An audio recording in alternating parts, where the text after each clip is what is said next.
Quand Alain Delon réclame la paix, le comédien sait où se cacher. Il doit simplement passer la grille de sa propriété, le domaine de la Brûlerie, situé sur la commune de Douchy-Montcorbon, dans le Loiret. Là-bas, il y trouve une certaine sérénité, sans que personne ne vienne jamais l'embêter. Il se murmure d'ailleurs que le producteur, victime d'un AVC en juin 2019, envisagerait de s'y faire enterrer auprès de ses chiens, selon les informations de France Bleu, en janvier dernier. Une information que la star n'a pas confirmée. Une chose est sûre, la discrétion règne derrière l'imposant mur d'enceinte, entrecoupé de quelques grillages.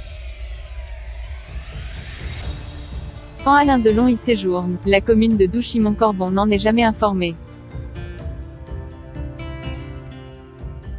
Presque jamais. On a quelques indices, a confié Abel Martin, maire de Douchy-Montcorbon.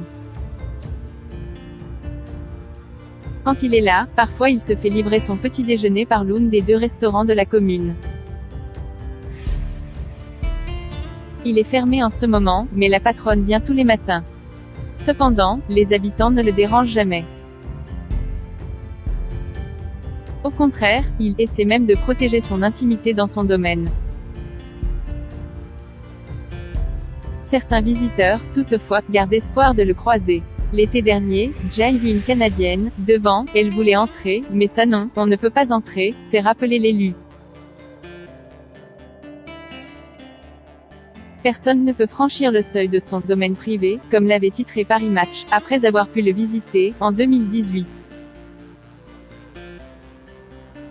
Une propriété remplie de souvenirs, rares sont alors les personnes qui ont pu pénétrer dans son havre de paix. Les femmes qui ont partagé sa vie, notamment. D'abord, Mireille d'Arc. C'est d'ailleurs avec elle qu'Alain Delon s'est installé pour la première fois dans sa propriété, en 1971.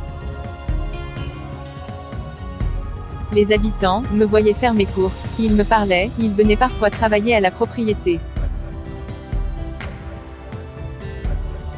Tout se passait très bien, confiait l'actrice, citée par France Bleu.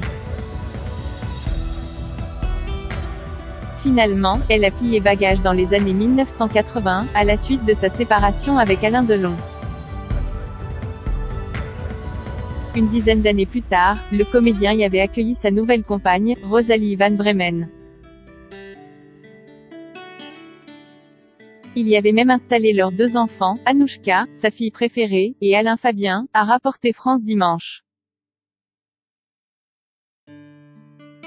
Finalement, 7 ans plus tard, la belle néerlandaise a, elle aussi, quitté définitivement la somptueuse propriété de la Brûlerie. Article écrit avec la collaboration de l'agence 6 Médias.